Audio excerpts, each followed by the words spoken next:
La Société des transports intercommunaux de Bruxelles est la plus grande entreprise belge de transport public urbain. Elle vient de signer son nouveau contrat de gestion pour 5 ans. L'enjeu est de taille, dépasser les 320 millions de voyages par an. Pour y parvenir, la STIB bénéficie d'une dotation de la région bruxelloise, mais aussi de recettes propres, comme l'explique Jean-Pierre Alvin, porte-parole de la STIB.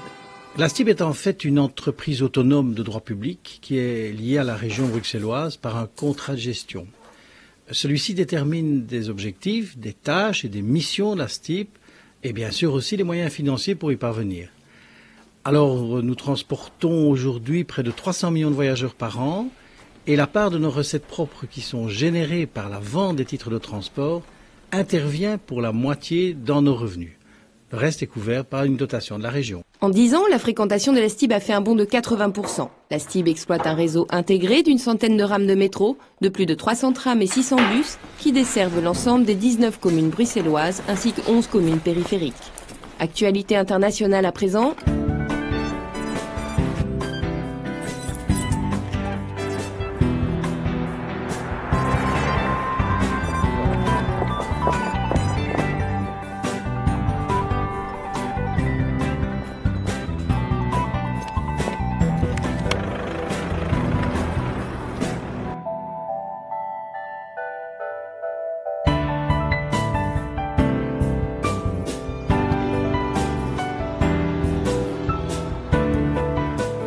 Oui Françoise.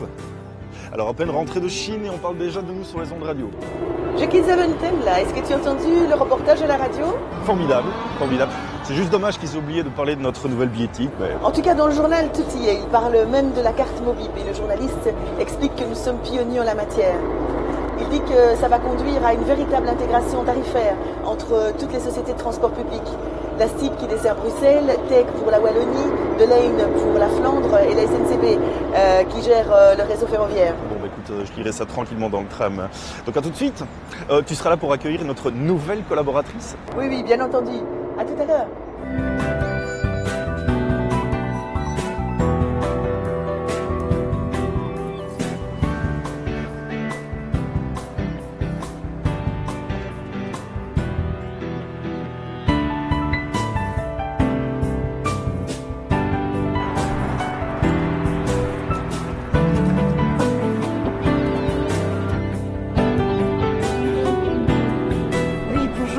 Excusez-moi, je viens de faire une panne de voiture et je vais aller dans le sens, c'est la bonne direction? C'est vous que j'ai croisé ce matin, non? Vous venez d'emménager au numéro 87. Oui, c'est ça, je viens d'arriver à Bruxelles, c'est mon premier jour de boulot et je dois absolument pas arriver en retard. Je vais aussi dans le centre, on y sera dans moins de 5 minutes, passez-y. Toute la ville est desservie comme ça? À la STIB, ce sont 19 lignes de tram, 50 lignes d'autobus et 4 lignes de métro. Et chaque jour, nous sommes un peu plus d'1,5 million de Bruxellois et de nafteurs à fréquenter la STIB. Oui, c'est très bien, mais on a toujours besoin d'une voiture, par exemple, quand on va au cinéma le soir. Eh ben là, par exemple, bonjour, le problème de parking. Moi, j'utilise le week-end, j'utilise le système Noctis, qui est en fait le réseau de bus de nuit à Bruxelles, ici au sein de la STIB. Et puis en semaine, de 23h à 6h du matin, il y a aussi le Collecto, qui est un service de taxi collectif. Ok, c'est super, mais on a toujours besoin d'une voiture de temps à autre, non? Là, il y a Cambio alors. Alors Cambio, c'est le principe du car sharing ou de la voiture partagée, si vous préférez. Avec votre abonnement de la STIB, l'abonnement Cambio est réduit et vous ne payez que la durée de location de la voiture, mais aussi le nombre de kilomètres parcourus. Bon, d'ailleurs, si vous le voulez, on a juste le temps pour passer à la boutique pour vous acheter une carte à puce Mobib qui vous permettra de voyager moins cher. Et puis elle vous offre aussi toute une série d'avantages. Et cette carte à puce, vous pouvez la recharger où vous voulez, quand vous voulez, à distance aussi via Internet ou une des bornes Go. Impeccable, mais vous êtes sûr, vous avez l'air vraiment au courant, hein? Ça fait quelques années que je travaille à la STIB et que j'ai le bonheur de travailler à la STIB d'ailleurs. J'ai entendu dire que c'était le plus gros employeur de Bruxelles, c'est vrai? Alors la STIB est la plus importante entreprise publique de Bruxelles. Nous sommes, je crois, plus de 6500 à y travailler. Il y a 268 métiers différents. Et nos besoins d'ailleurs en recrutement sont très très importants. Nous engageons régulièrement des nouveaux collaborateurs, des chauffeurs bien entendu, mais aussi des techniciens, des ingénieurs, des responsables de communication, des dessinateurs, bref toute une série de métiers qui sont mais indispensable à la bonne marche d'un réseau de transport bruxellois. Alors nous avons aussi une formation continue qui nous permet d'évoluer au sein de notre entreprise. Par exemple, moi j'ai suivi une formation en nouvelles techniques de management et puis j'ai repris aussi des cours de néerlandais, tout ça au sein de l'entreprise. Donc c'est vraiment une société qui offre de belles perspectives d'avenir. J'ajouterai à ça que notre savoir-faire technologique et industriel est très très important et très pointu dans des domaines comme par exemple l'électronique ou l'informatique. Et c'est nous qui formons notre propre conducteur ou nos propres conducteurs plus exactement. Je crois qu'on va descendre ici d'ailleurs. Je vous suis. Voilà, on va encore prendre le métro. Ah tiens, Ah, Jean-Michel. Ça va? bonjour, ça va? Voilà, je vous présente Jean-Michel Bonjour. Marie qui est responsable Enchanté. du développement de notre réseau. Mais justement, je découvre votre réseau et son efficacité. Ah ben, je suis content que vous l'ayez trouvé efficace, hein, mais vous savez, on a encore du pain sur la planche, hein, parce que vous l'avez vu, les trams ne sont pas partout en site propre, donc il y a encore beaucoup d'aménagements à réaliser pour que ça roule mieux partout, tant les trams, tant les bus. Nous, ce qu'on vise, c'est que 90% de nos trams roulent sans encombre dans Bruxelles, avec des sites propres, des feux télécommandés, tout ce qu'il faut. Et il faut que 40% de notre réseau bus roule dans des bandes bus protégées pour que ça fonctionne mieux qu'aujourd'hui. Et vous allez étendre votre réseau? Oui, on a prévu d'étendre le réseau parce qu'il y a de plus en plus de gens qui prennent les transports publics. Alors pour le métro, on a prévu d'aller vers le nord et vers le sud. Et puis pour le tram, il y a des projets qui sont en cours de chantier au boulevard du Souverain, au boulevard Léopold III. Et puis il y a bientôt d'autres projets qui vont sortir. Même le tram près de la gare centrale. Et puis nous, on doit surtout y aller. Tu me suis en métro? Non, moi je vais en prendre un petit vélo et je rentre au bureau vélo. Ok, ben à tout à l'heure. Merci. Au revoir. Au revoir. À bientôt. Ces portillons de sécurité ferment en fait l'accès aux différents quais des stations. Ils vont permettre en fait de diminuer le nombre de fraudeurs, un peu comme avec la montée par les portes avant dans les autobus. L'objectif, c'est vraiment de renforcer encore le sentiment de sécurité des voyageurs. Et si vous regardez bien, il y a toute une série de caméras de surveillance aussi au niveau du réseau de métro. Allez, on y va. Près de 1600 caméras couvrent les 69 stations de métro. Les images sont visionnées en temps réel par le BCO, le bureau de coordination des opérations situé à Rogier, et au dispatching de la police fédérale du métro.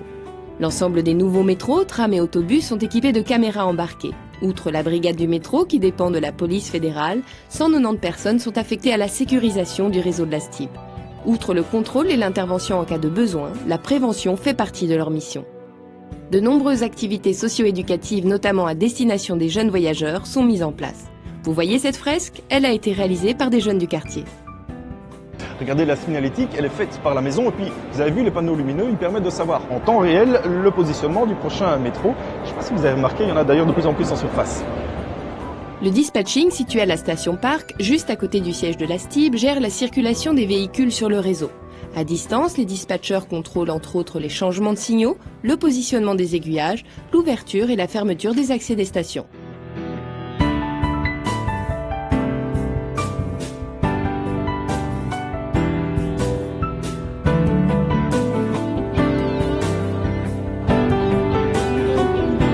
La STIB possède une vingtaine de sites de production répartis dans Bruxelles, dont 6 ateliers dépôts majeurs. Delta, au sud de Bruxelles, est chargé de l'entretien, les réparations, le lavage et l'entreposage des rames de métro. Le site comporte également une section bus.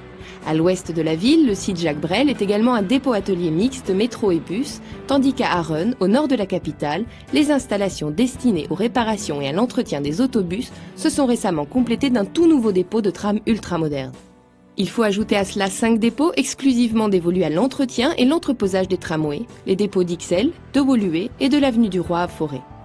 Dans les années qui viennent, la STIB devra construire de nouvelles infrastructures, tram et métro, au sud de Bruxelles.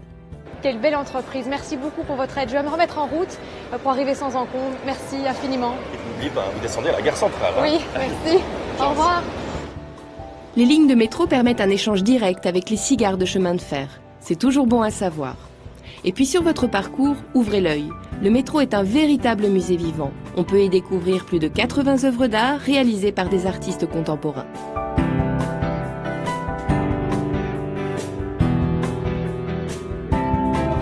Bonjour Françoise Ledune, enchantée. Alors voilà, je propose un petit tour du bâtiment, on a juste le temps avant de rencontrer Guillaume Lefebvre. Très bien. Ça va? Oui, je vous suis.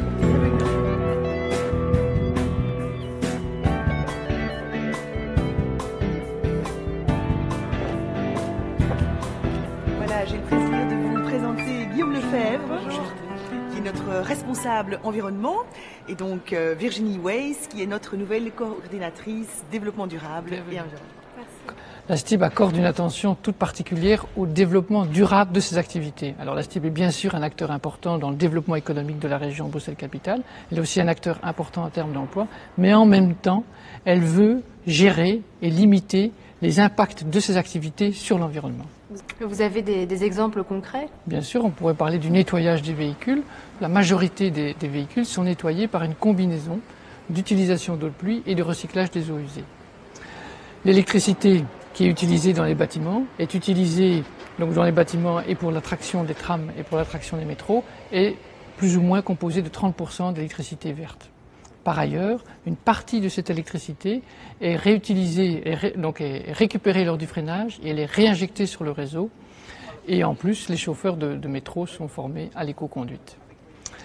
Les nouveaux autobus que nous achetons respectent strictement les normes européennes d'émissions, tandis que les anciens autobus ont été équipés de filtres à particules. Alors en matière de bruit et de vibration, nous veillons particulièrement à avoir une maîtrise de ces nuisances qui sont inhérentes au mode ferré. Et donc nous développons des systèmes de pose de voie avec un enrobage en caoutchouc. Et nous veillons de façon régulière à ce que les roues des véhicules soient meulées pour éviter les faux plats et aussi à ce que nos voies soient bien entretenues. Et en ce qui concerne les déchets, vous avez une politique spécifique? Oui, alors en matière des déchets, on en produit en permanence et partout, à la fois dans nos ateliers et à la fois dans nos dépôts. Et donc le personnel trie les déchets et ces déchets sont collectés sélectivement. Il y a même dans les stations de métro des poubelles sélectives à destination des voyageurs pour leur permettre de participer à cet effort. Il reste le projet dont je voudrais parler, c'est l'énergie qui est consommée dans les bâtiments. Et donc là, nous améliorons de façon continue la qualité des équipements, du chauffage et d'éclairage, mais surtout, nous sensibilisons le personnel à l'adoption de bons comportements par l'organisation de ce qu'on appelle les défis énergie. Et alors, je ne pourrais pas terminer cette liste d'exemples sans citer le projet ambitieux du plan de déplacement d'entreprise qui a pour objectif de limiter l'utilisation individuelle de la voiture pour les déplacements domicile-travail et déplacements professionnels. C'est incroyable. Mais vous avez reçu un label d'ailleurs, non? Alors oui, Bruxelles Environnement donc, a octroyé pour 10 de nos sites le label Entreprise écodynamique. Donc les sites concernés sont 2 ateliers, le nouveau siège social, les 5 dépôts tram, le complexe de Haronne et les 69 stations de métro. Et notre ambition à terme est d'obtenir cette reconnaissance officielle de notre bonne gestion environnementale pour l'ensemble de nos sites d'activité. Ah, mais voilà justement Cédric qui arrive. Bonjour, bonjour. Bonjour Cédric. Tu vas bien? Je voudrais te présenter notre nouvelle responsable développement durable, donc avec laquelle nous allons collaborer de façon intensive. Cédric Poitier, enchanté. Enchanté. Je crois que la collaboration a déjà bien commencé.